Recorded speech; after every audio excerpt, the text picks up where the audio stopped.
I lost tens of millions of dollars in my 30s. Damn. Yeah, Damn. stolen, just straight up stolen from close people in the middle of the night when I'm sleeping.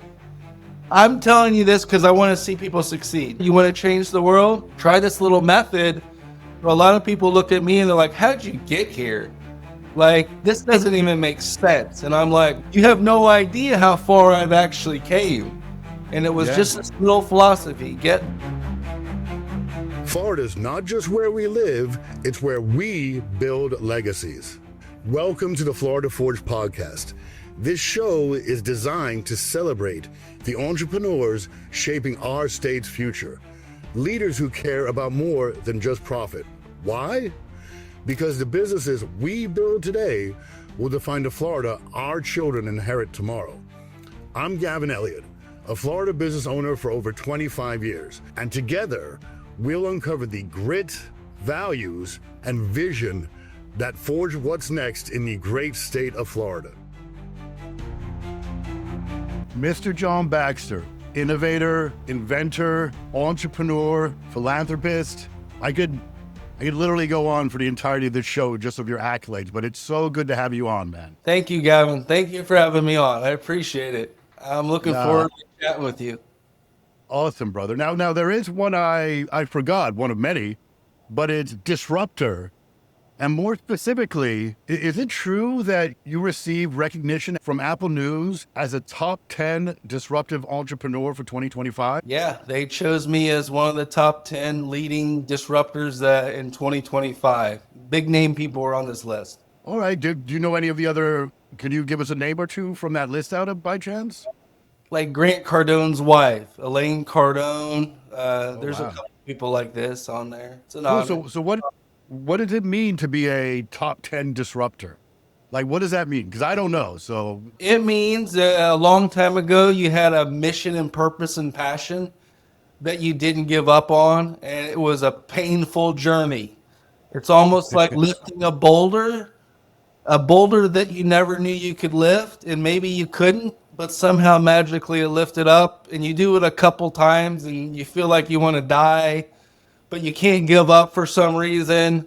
It's one of these things where you kind of, in my world, it was finding a mission and purpose a long time ago.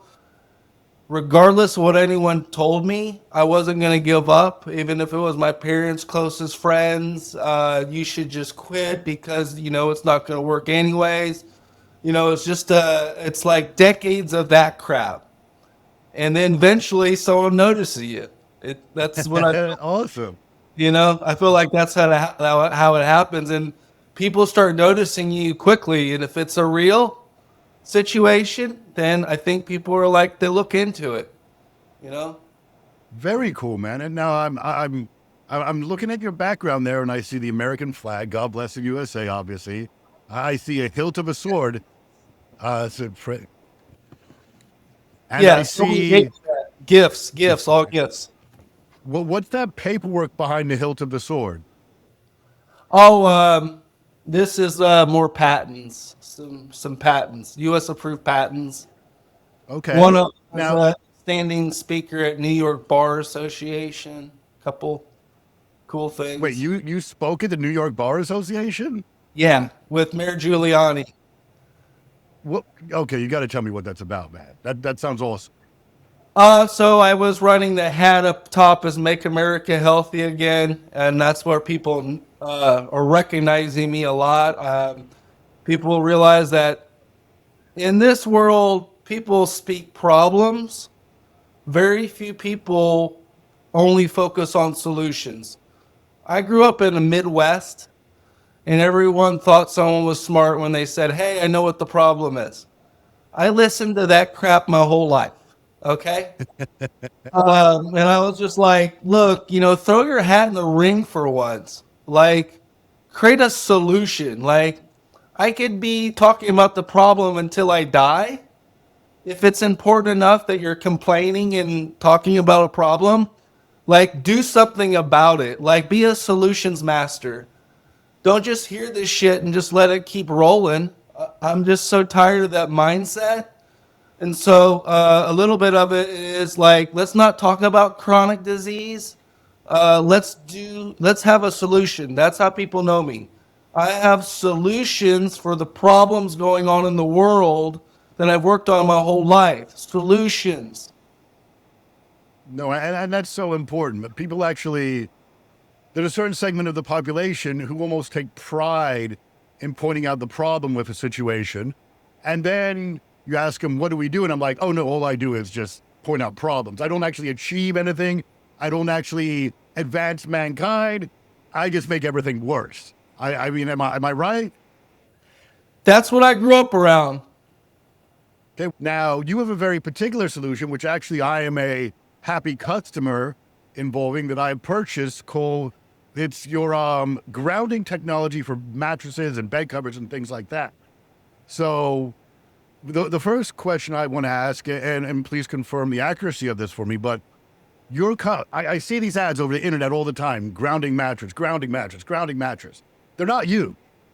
And it is my understanding that your company is the only company that has a patent for the technology for grounding. Is that for mattresses? Is that accurate? That's very accurate. I can actually prove to you with those specific patents behind me that I have the only patent in grounding multiple times over. US approved. No one else can do it. The stuff you see online is a Chinese knockoff. If you ask AI, it was a recalled product that was faulty for over 15 years. They continue to sell because our system doesn't stop the anti-dumping of recalled products into the United States.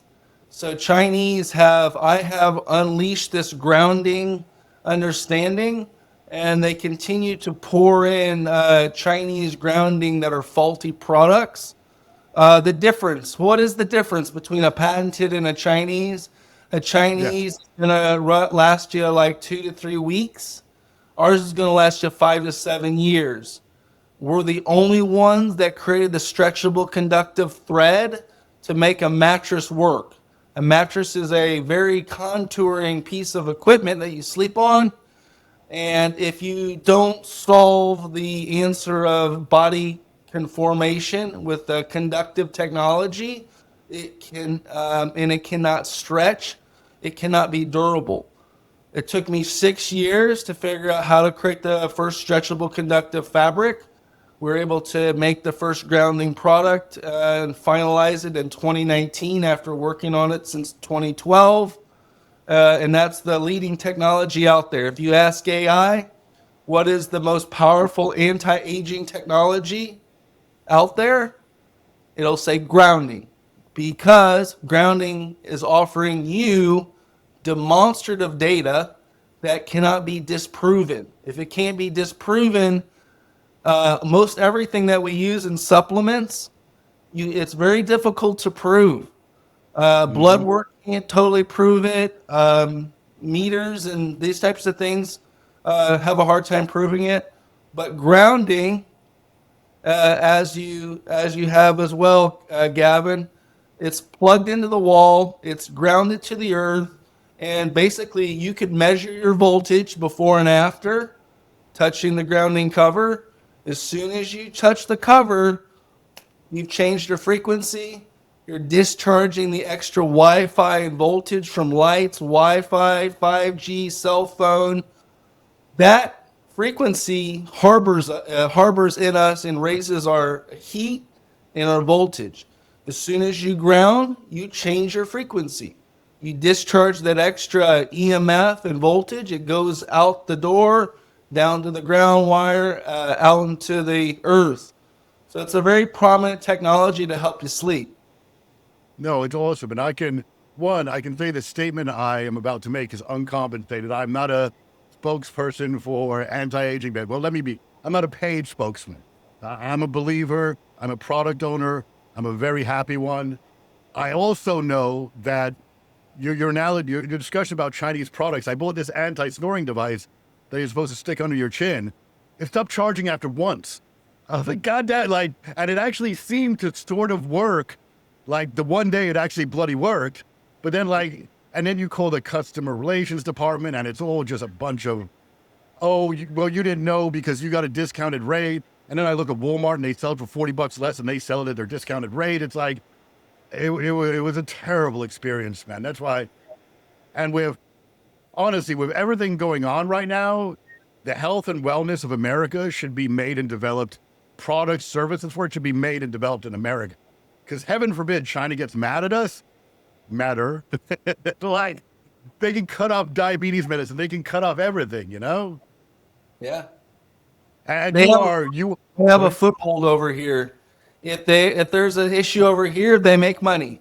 They're making the products. So be careful where you spend your money and what you buy. and your company is an all-American company. Is that a fair statement? Yeah, we're an American company. Most of every product is made in America.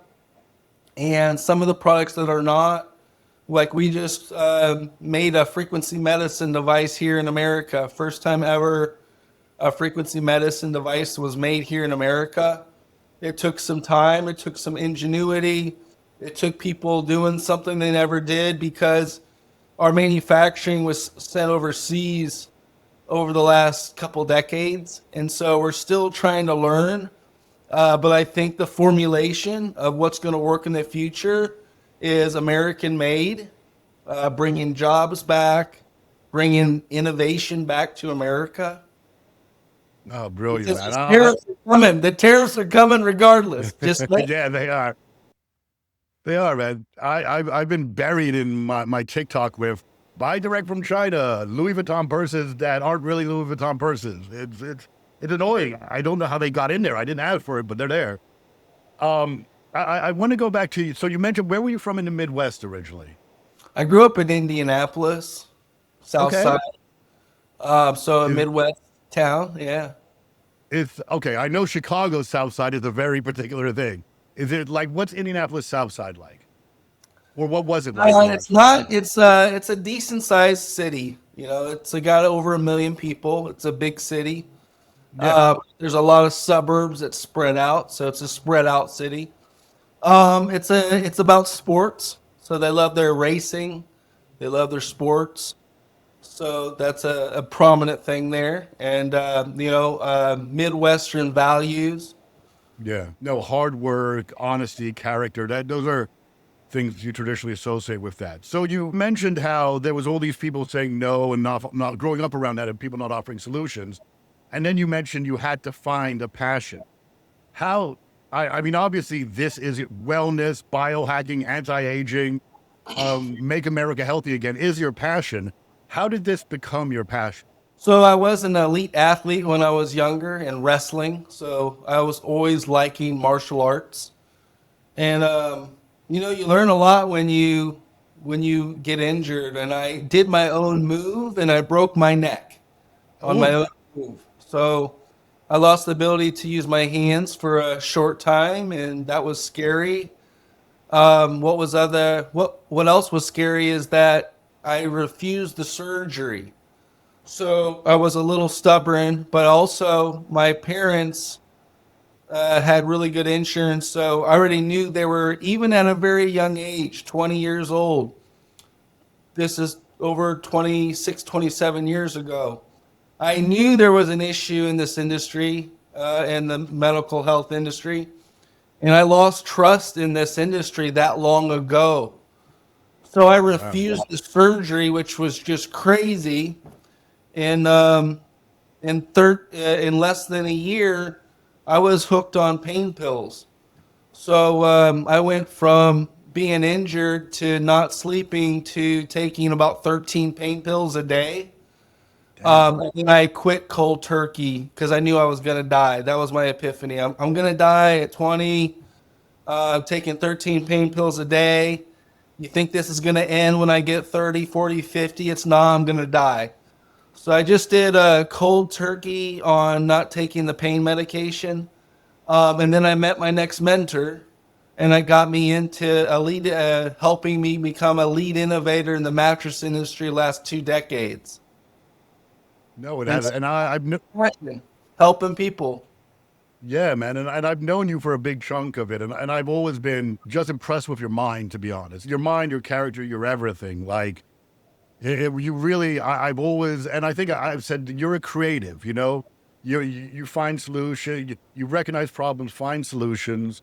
You've always impressed me, like on all levels. But when you were this elite wrestler, when you were this kid in Indianapolis, what did you see yourself doing with your future? Like, did you see yourself being the innovator and entrepreneur you were?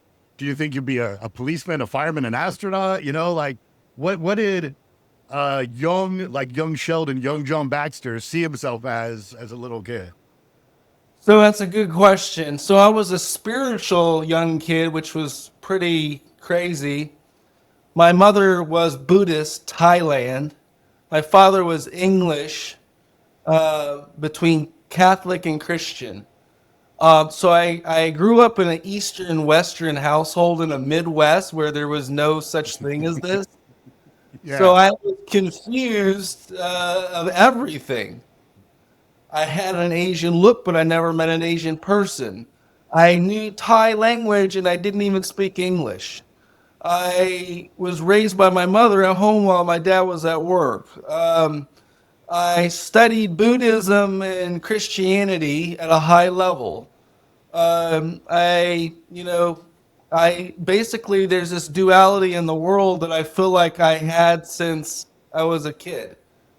Eastern, Okay. west, left, right, opposites, you name it. And it really gave me a way to, as my own sounding board per se, to kind of understand reality. So a young me was in the library reading books.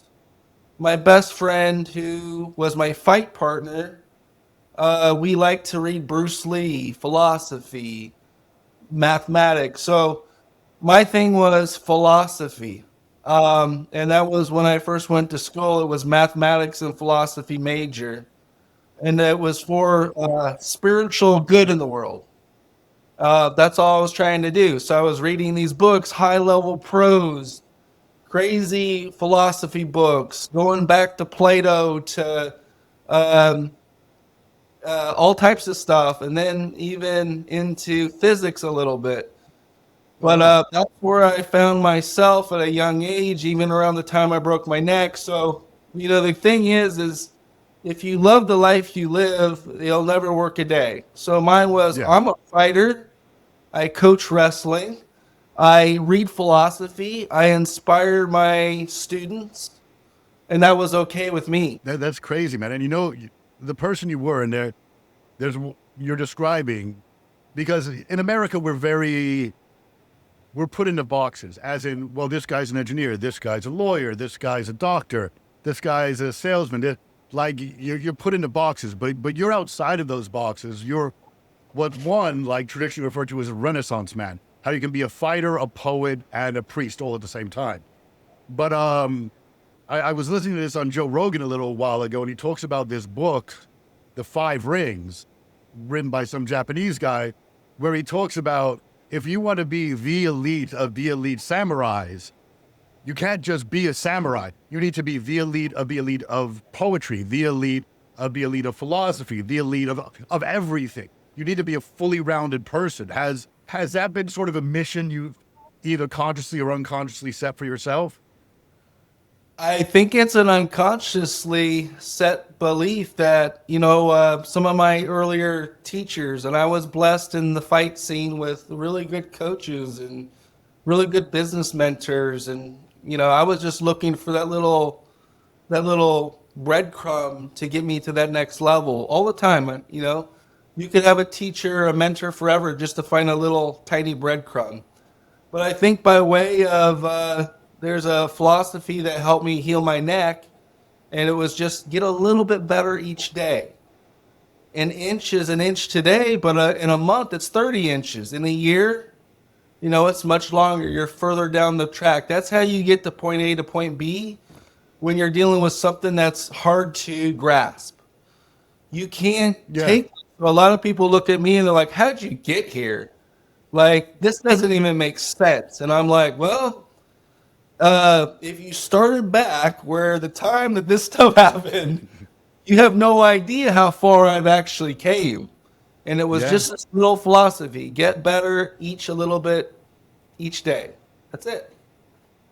And I've had other podcasts which are not up yet, but at least two of the people have said this idea that, and this is sort of aligned with those people who only see a problem. They see someone with the success you have, or the success I have, or the success anyone has, and all they see is the success.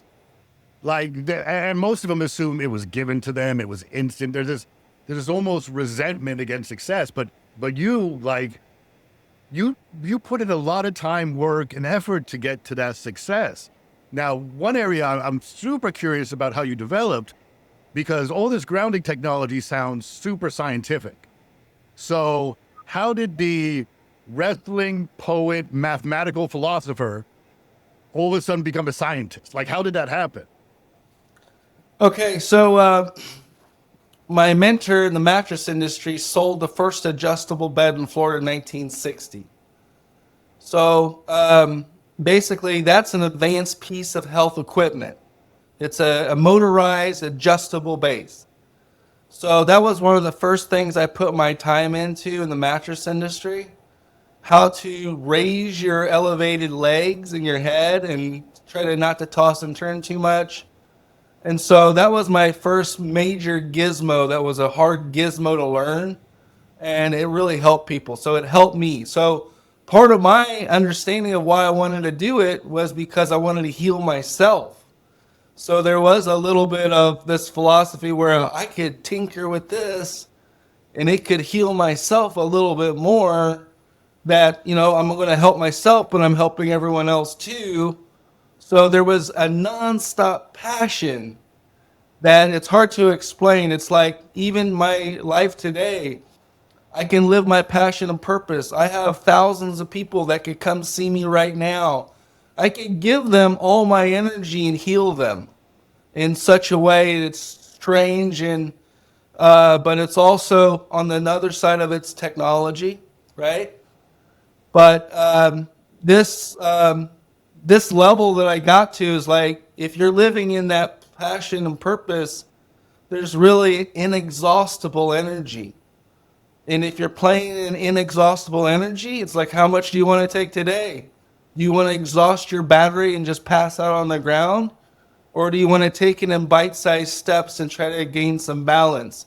My younger years, I would go till my battery was empty, Yeah. and just because I loved it so much. But Yeah. today, I'm only trying to gain balance and continue this purpose. So good. Did you have to, and again, it sounds super technical. Did you have to do a ton of research to develop this product? Did you have scientists behind you? Like, how did it evolve to the great product that you have now? So in my healing process, I learned about diet. I was about 10 years ahead of time from most people's understanding of what's known. So I put little pieces together on how to heal myself. To say that I healed a broken neck without surgery, that's a bold claim, right? Yeah. Yeah.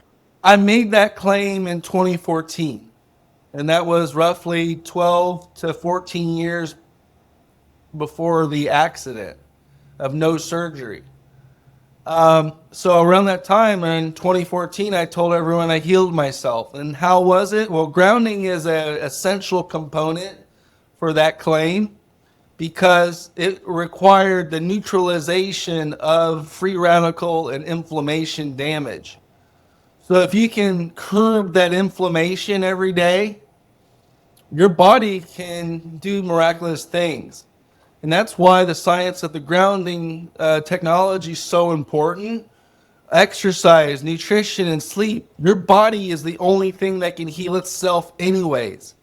You Yeah. think that placebo you get from taking a pill that's only interacting with your body and giving you a side effect is healing you? You're wrong. The belief that this pill will heal you is the placebo, and the placebo is actually powerful. It can actually give you the understanding that you can heal yourself from taking this pill. So most of the placebo effect is like 60 to 70% of the actual effect that you get from the pill you think that's helping you. Wow. So the interesting thing is, like, near the end, of course, exercise, nutrition, sleep. And when I got into grounding, I also got into frequency medicine.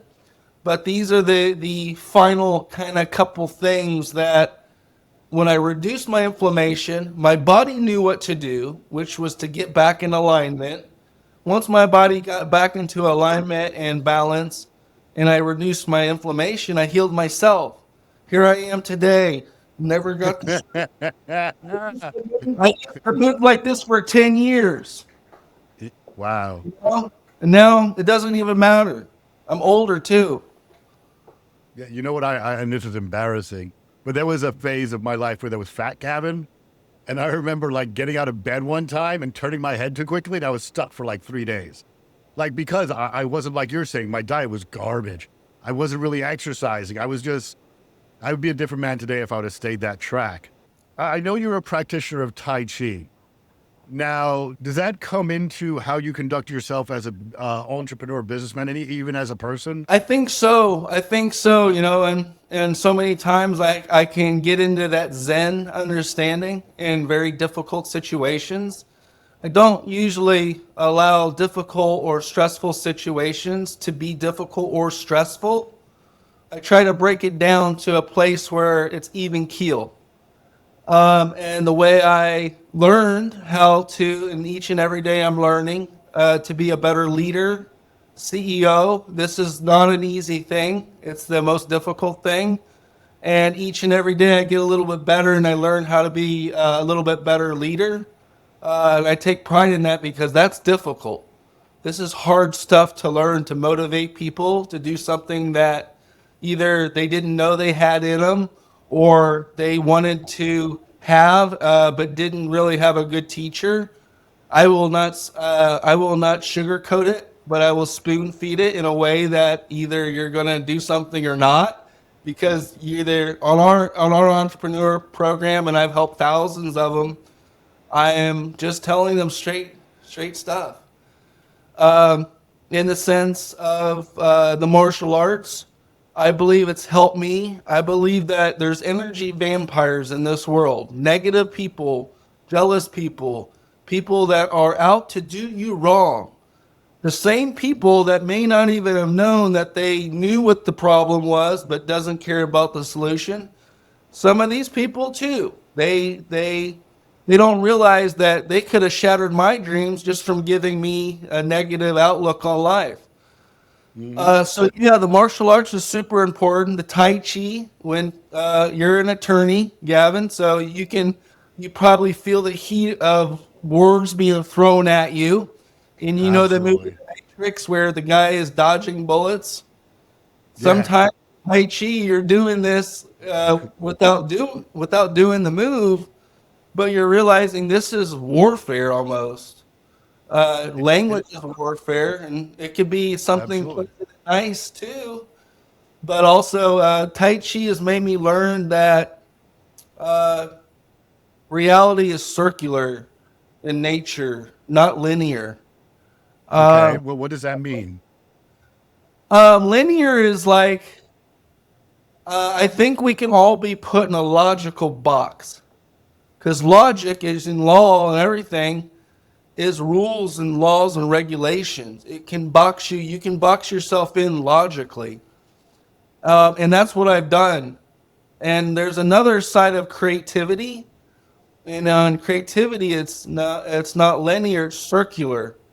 It's creative. It keeps flowing. It's boundless. Ah, This is that duality I was talking about. And when I broke my neck, I was caught in my logical mind. When I healed my neck, I realized the importance of my heart. And so as a man, it's like, you're not allowed to have emotions. yep. You're not allowed to be a wimp and a, No, weakling, You're not no. allowed to cry. Don't be a pussy. You know, Don't be only a pussy, pussies have right? feelings. Yeah. So when I healed my neck, I was like, whoa, this is this thing called a heart. and you're allowed to have emotions. You're allowed to have passion. You're allowed to have these things. So it was an insane way to heal yourself, I can tell you. But I learned so much that in this duality that we keep talking about is that you should have balance. You shouldn't go all the way one extreme or all the way heart. Like if you just use your heart without discernment, you will have a broken heart. Oh So yeah. you must use discernment before you use your heart. That's the logical side. But also, it's all in balance. And if you can find it, that's the secret to life, I believe. Anyone can run an extreme. I meet people all day that have all the money in the world and they're the most miserable people with a broken body that Yeah. now have to spend their money that they don't even want to give to help heal themselves or help themselves. So, like, I believe that the balance in things is truly you could find happiness. Nothing in life is perfect. That you could find a little bit of balance and you could be happy. And that's It, important. it sort of sounds, and now, and if I'm misunderstanding you, please correct me. But something that's running in my mind, which I very much believe that you seem to be touching on, is you can't necessarily control what's going on around you, but you can control yourself and how you react to that. Is that an idea or a philosophy that you share? And if so, how so? Yeah, totally, totally. My principles of Taoism, Buddhism, Christianity, Christ. These are important lessons in life. And I believe that in so many circumstances, you could stress yourself out with worry on things that you couldn't even change. And so Hmm. I've been there. Like that's not going to help you. What could help you is to, find balance and not run in extremes. And I've been there too. So, this is just something I believe because, I'm trying to offer some true wisdom on this podcast today. But I do You are. believe and I practice it. I practice it. I'm going to the UK in a month to No practice way. gurus. Yeah.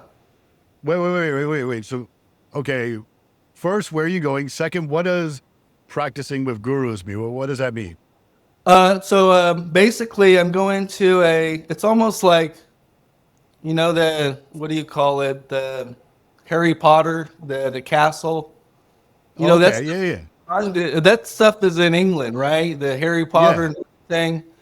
Well, just practicing with gifted meditation people and achieve a higher state of understanding.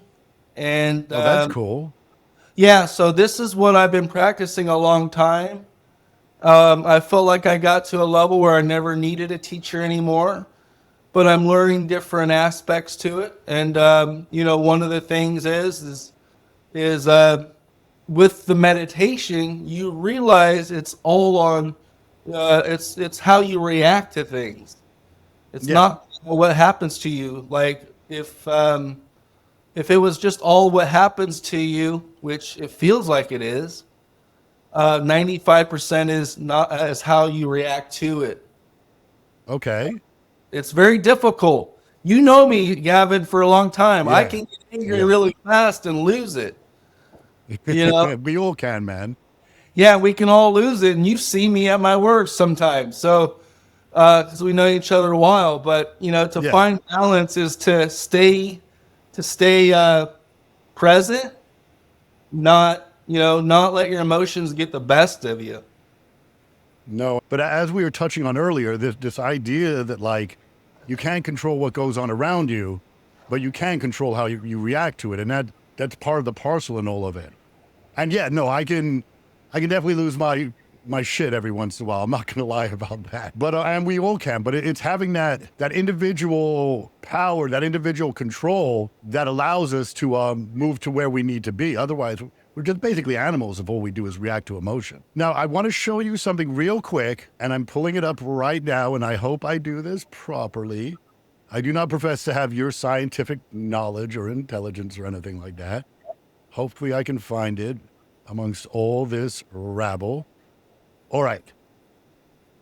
Now let's see if I can do this. This will be a technological feat for the ages if I can pull it off. Okay, check this out real quick. So this was Easter Vigil Mass this Saturday. My fiance was actually converting to Catholicism. It's very dark now because this is Good Friday dark, recognizing that, Christ has left the planet. Now, and as we know, Jesus, in Catholicism, we treat Jesus as the light of the world. And we were in darkness, but then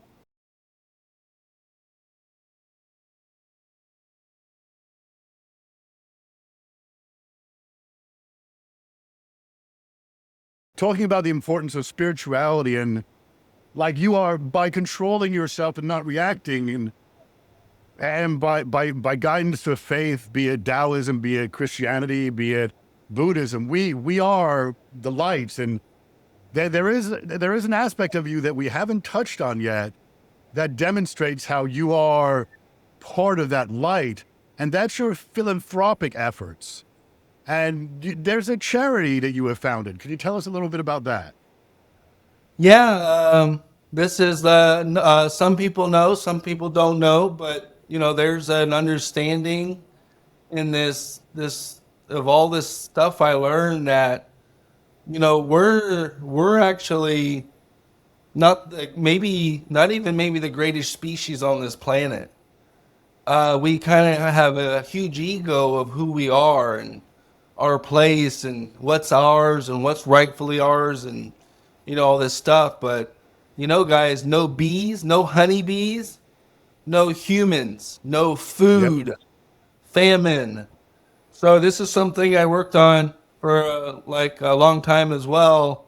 And it's just the basis of my own healing too was to get on healthy food, not this GMO pesticide laden food that everyone knows about now, or GMOs and stuff like this, but we're actually decimating our food supply, and in the same token, we're decimating the animals that pollinate the plants that give us the nutritious food that we need to eat. So Okay. honeybees are responsible for about 80% of the food we eat. Oh, And wow. everything that's nutritious in our food that's is likely pollinated by a bee. So it's just one of these things. So the What does the healing charity stuff, do? What does the charity do, if you don't mind me asking? Sorry for interrupting, John, but I'm no, very no. curious. What does it do? We've had a sustainable company for a long time called Operation Honeybee. So it's a Okay. bees nonprofit. We do adopt a hive, like you can adopt your own hive. That's We cool. put honeybees on people's properties. For a long time there, it's been a little bit more difficult, but we used to go out and get bees that were in people's houses and try to, bring them into society and not have them lose and get lost and die, the whole hive. There's also a place where you could, we have the number one honey in Florida. That was a big Go thing. Florida. Yeah, go Florida, Yeah. right? Yeah, I Heart Bees Honey. Okay. It is the brand, and it's just honey is a very expensive thing to ship. It's very heavy. We were able to figure out how to create a bag that would be BPA free and cost effective. Oh, So wow. we also have the most affordable honey in Florida because we cut the cost of the glass jar and the top, and it's shaved over $1 off the cost of honey. So you'll see our little bag of honey called I Heart Bees Honey in most every grocery store, and it's just a way to give back, and it's a self-sustaining way to give back. One, and it fits amazingly well in your overall premise of like self-sustaining wellness. Because as you said before, the bees are the ones who pollinate the healthy foods that we eat. So by First of all, if they don't exist, we're dead. So like having them around's good, but even more so, or in addition to that, they pollinate the good foods that we want to eat. So you're not having, what was it, Monsanto or whatever. And I don't want to bag them. I certainly don't want to get sued, but that they generic GMO company, producing seedless food, you know, and things like that. You have food as nature intended. So it fits so well in with this self-sustaining wellness concept that you are really, really ahead of the curve on. I love it too. And by the way, when you're going to England, like in Florida, our bees look mean.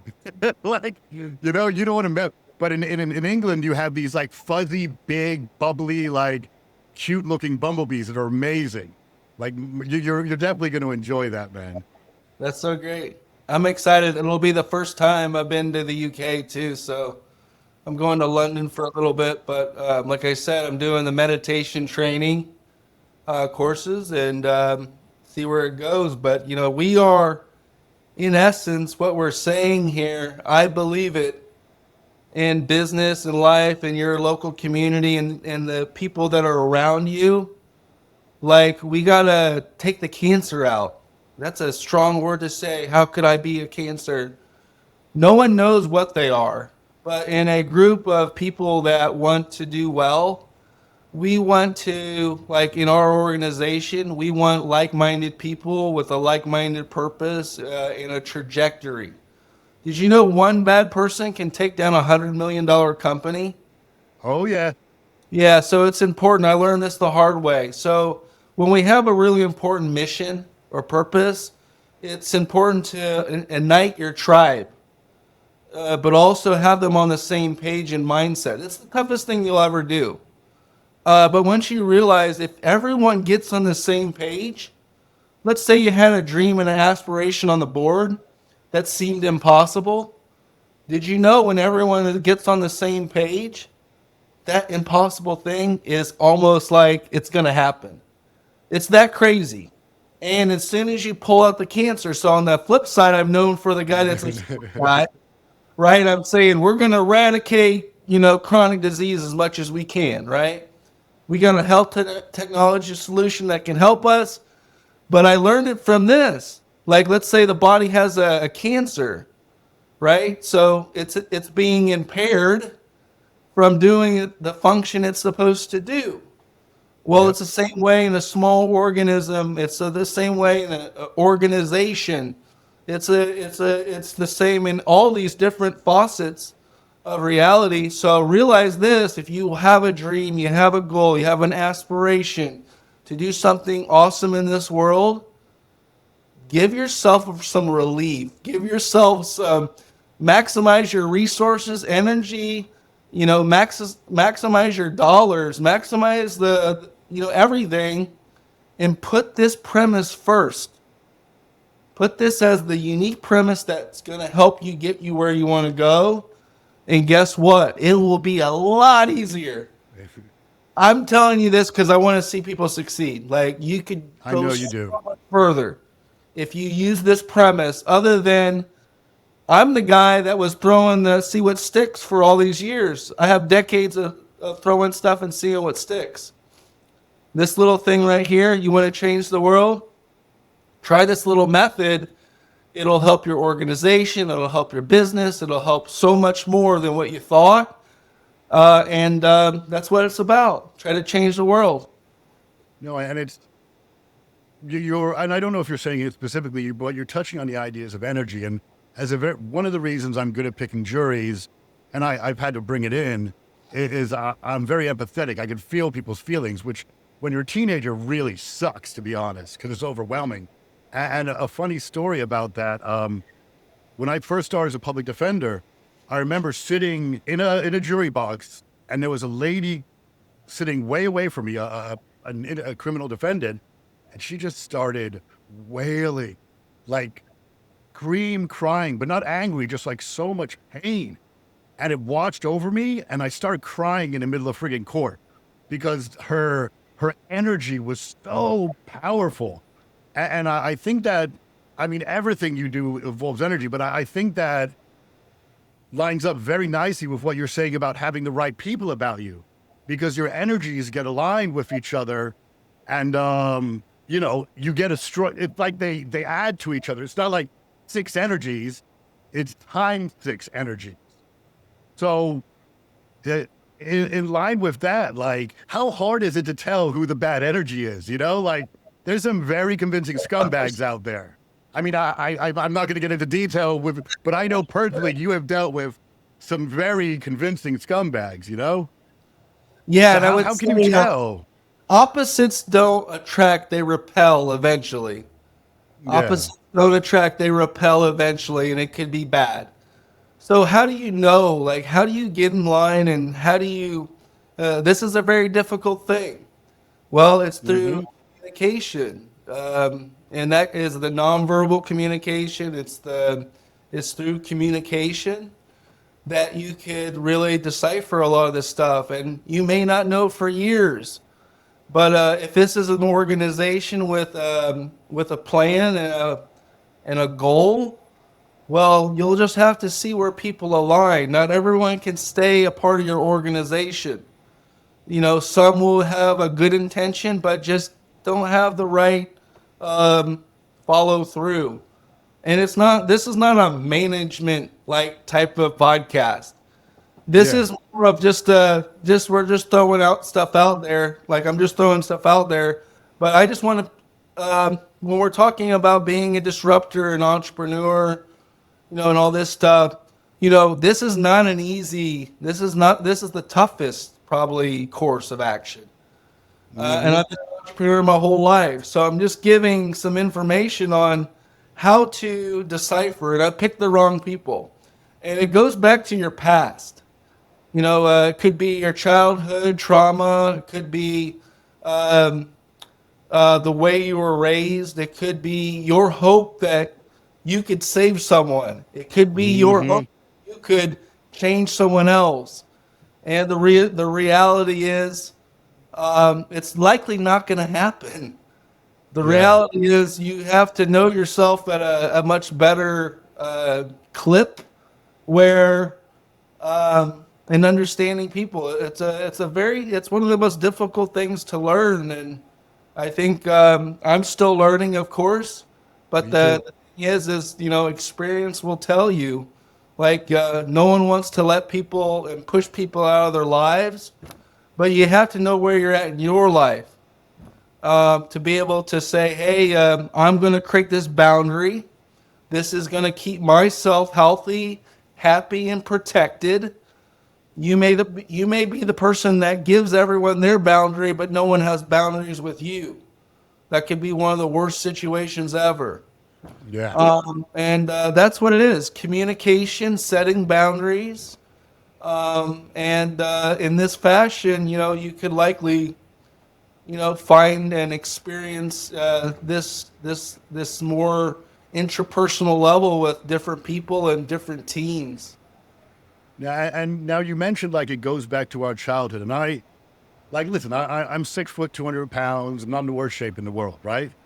But every once in a while, like, I look in the mirror and I see that 12-year-old, 5'10", 120-pound kid, Now, where I'm going with this is sometimes I like to listen to what that kid has to say. Do you have like and I imagine with creatives that it may be true, but tell me, do you sometimes look at yourself as a grown man and you still see that little kid in you? And do you sometimes like think like that or want to think like that?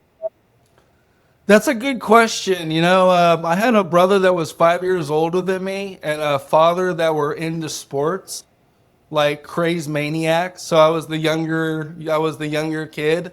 I didn't like to be forced to do this crazy stuff or be called a wimp or you're not man enough or all this stuff. So, when I was younger, that really was like um, a little bit of like a sour taste in my mouth. Like, I was a power lifter. I did all this stuff, and No, no way. with all the training and everything. I realized that it happened to me when I was super young.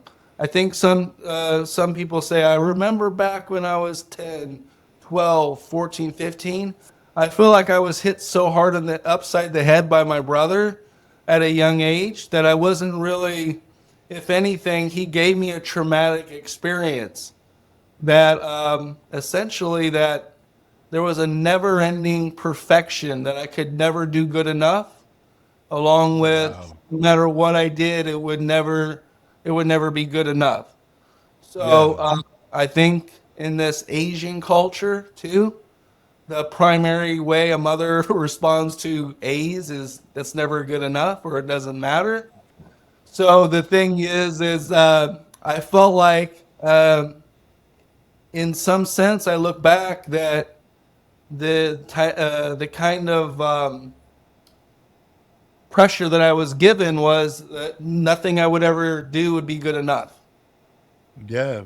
And you know So what? This and I have that a bit too. My mom would.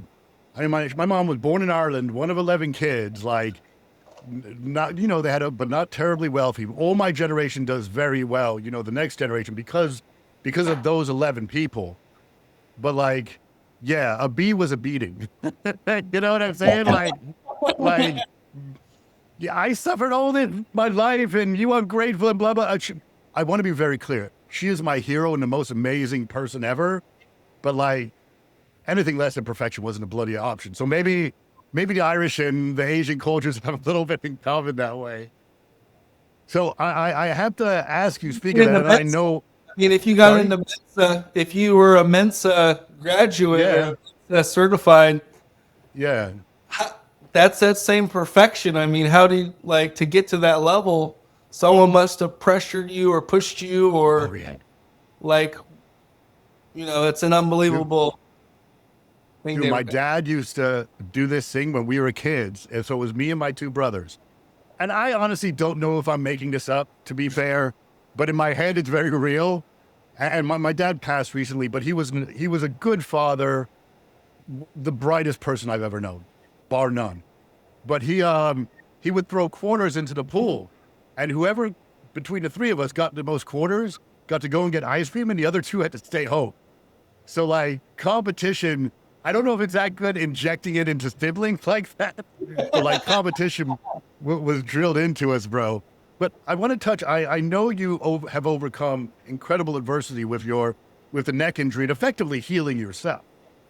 But I love this quote from this movie Rocky, and honestly, I use it in every podcast because it's one of my favorite quotes. Where he's like, "It's not how hard you get hit; it's how hard you can get hit and get back up." So what I'm going to ask you is, in your professional endeavors, and just pick one if there's more than one. Have you ever been hit so hard that you weren't sure you were going to get back up, but you did, and how did you do that? Okay, great question. Great question. Yeah, as much as um, there was a time before my healing happened, it was still broke and broken, working so hard and doing all this stuff that some major things happened. 3 or 4 major events happened that almost put me at odds of where all of my hard work got people to where they were going to go. And everyone was like, it would be like if I had a rope on each hand and a horse yanking all my extremities out and ripping me apart, and I me know it. being left with nothing, and everyone taking everything. Uh, this was something that happened probably around, you know, in the mid 2000s. And it was devastating. It was really devastating to do all the work. It would be like being on the front lines of the war and being shot in the back by your own generals when you Oh were the wow. only one winning the war. This happened to me, and the cost, I lost tens of millions of dollars in my 30s. Damn.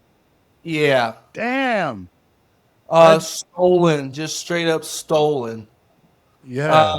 from close people, in the middle of the night. when I'm sleeping. This was um, this was just a thing that almost like I wanted to give up.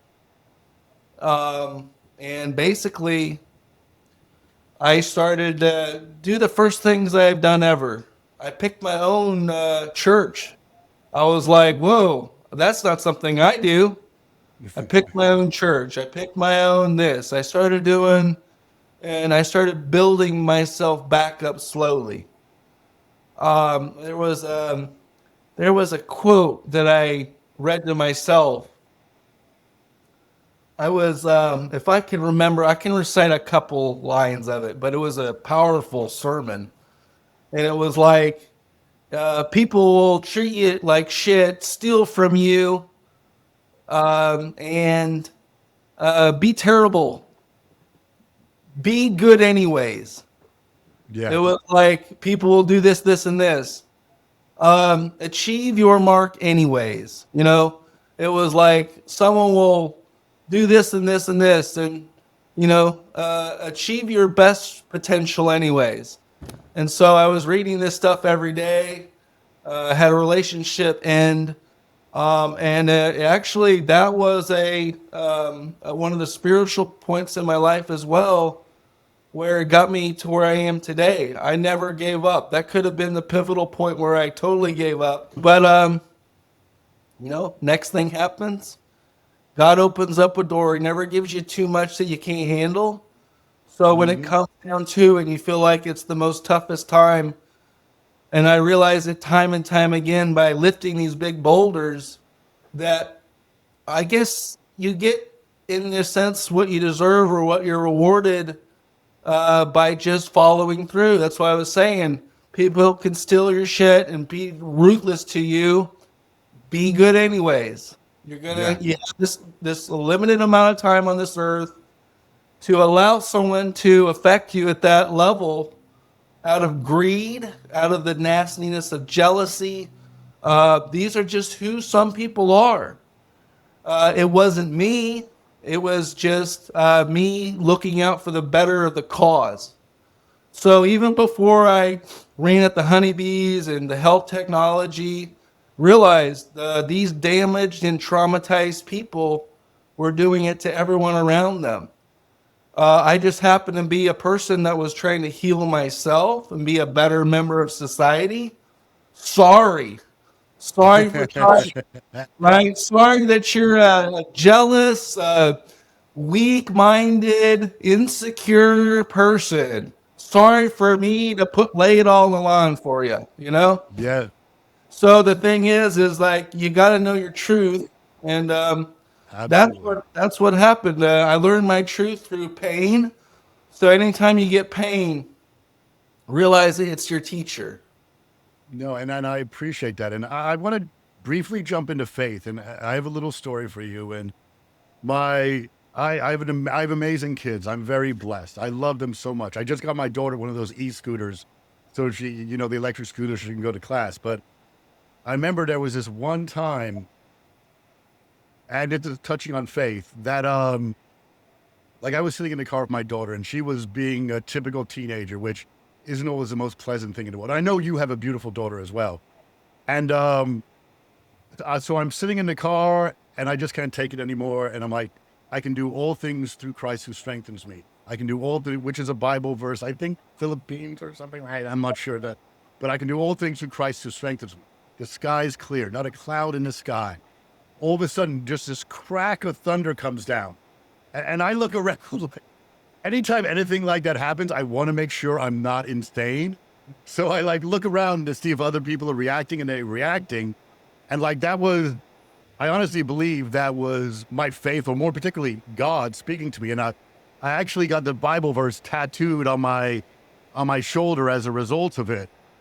So the reason I raised that story, I had on the issue of faith. Do you ever feel that through your meditation, through your faith, through prayer, that you come into contact with or hear from, be it God, be it a higher power, be it anything like that? What I feel in my faith is that someone's looking out for me. this is the strange thing. I'm not able to connect with any of this when I'm meditating. I'm kind of meditating to keep my brain and my body in balance. Okay. As far as my faith, I feel like someone's really looking out for me in my best interest. Even though something may be thrown at me that's pretty hardcore. But I guess I'm being tested. And that's the way I see it. I'm seeing that someone's looking out for me. Equally, I'm being tested. And I communicated this to my fiance yesterday. I'm like, I believe that this is a testing grounds for where we're going to be when we get to heaven. That like God doesn't want his strongest angels having an easy life. Like it's through adversity and all these negative things that we are I mean, I know this isn't biblical and I apologize, but like, I truly believe that God tests us, and the more we take, the more he gives, because eventually we go up to heaven and who knows, get to see Michael the Archangel and he'll be like, you're one of my soldiers, you know? Like, I know it may be mildly egotistical and like, but like that's my vision on it. But I want to wrap up on this last point. And the purpose of this pod is to meet with successful, and you are entirely self-made, brother. So like, I love that. Like you didn't have a silver spoon put in your mouth. And I don't fault people who have that. If they do well, they do well. Doing well is the goal. But I have a deep respect for self-made people. So, you know, many, many years from now, unless according to that magazine at 2043, we're going to be able to live forever. We're going to pass this earth and we're going to leave a legacy. What does John Baxter want his legacy to be when he leaves this earth? Wow, great question. Be a champion for people. Whether they're the broken, the weak, the diseased, to be a champion or a voice of change. I felt like a long time that you hear all types of stuff today, conspiracy theories or this, but I realized long ago that when someone does something bad, is it really their problem? Or is it a societal problem that turned into a personal problem? So there's many different levels and you can look at to see where things are headed for any single one of us. And, as far as this is what I would like to see is that health, a legacy of changing the dynamic of health in the sense of Amen. technology, this type of thing, that we get to a place where, we could end this human suffering. No longer these days of we're gonna extract money from human suffering. That would be a huge goal, would be, to end this human suffering that we keep moving and pushing on to the next generation for dollars. That would probably be an awesome way to leave a legacy. But I think it's with the book that I wrote and the more books that I have coming out and the message that I'm preaching and showcasing and telling people all the time, that we're on this earth as well to achieve or understand our potential, and that's good enough. But to understand that, it's a deep thing. Understanding your own potential is like stretching yourself to places that are uncomfortable. And so, one of the things is also with someone that can't get to that level because they're suffering, but the people that do get healthy, that they do get healed or they do have a healthy life, that they can achieve a higher state of potential, God-given potential, and that this earth could be left in a better condition for our kids. No, brilliant, man. And you're obviously on the right track to that with your involvement in the Make America Healthy Again movement, with the products you're selling, with the ideas of self-healing. And I'll just wrap up with this. You you are self-contained and you do not let other people negatively affect you. And a lot of people, when they are confronted with other people's negative behavior, they begin to act like them. And I think the question people really have to ask themselves, if they don't like that person, why are they going to be like them? You know, if you don't like someone who's negative, who has certain bad behaviors, why would you let yourself be that person? And you're right. You have to, like you said, you have to know your truth, bro. And your legacy is well on its way. We can add probably another 3 hours onto this with all your accolades. I do want to know, what's the name of the book that you have, and where, if people want to get your book, where can they get it from? So the book I published is called The Medbed Story. You can get it on Amazon, End Human Suffering. Okay. And the new book is going to be out here very soon. It's called 333 Benefits of Grounding. It's the kind of the universal reference guide to everything grounding. It's never been produced before. It has 450 Wow. pages, all cited work, 333 benefits of grounding, with, like I said, all the cited work right there and links that people could help themselves. No, that's awesome, man. I think I'm going to need to get that so I can understand how your mattress that I got works so well, you know? I definitely do. John, thank you so much for your time, brother. I mean, don't get me wrong. I like hanging out with you in person more, but it's still good to see you like this. And listen, I'm a happy customer of Anti-Aging Bed myself. I'm looking forward to that book coming out so that I can understand how the heck this stuff works. Because honestly, I'm a lawyer. I know law stuff, you know? But thank you so much, brother. It's always a pleasure. Yeah, same here, Gavin. Thank you so much. Thank you for listening to the Florida Forge podcast. If today's conversation inspired you, share it with someone building their own legacy here in the great Sunshine State. Until next time, keep forging what's next for Florida, and we'll see you soon.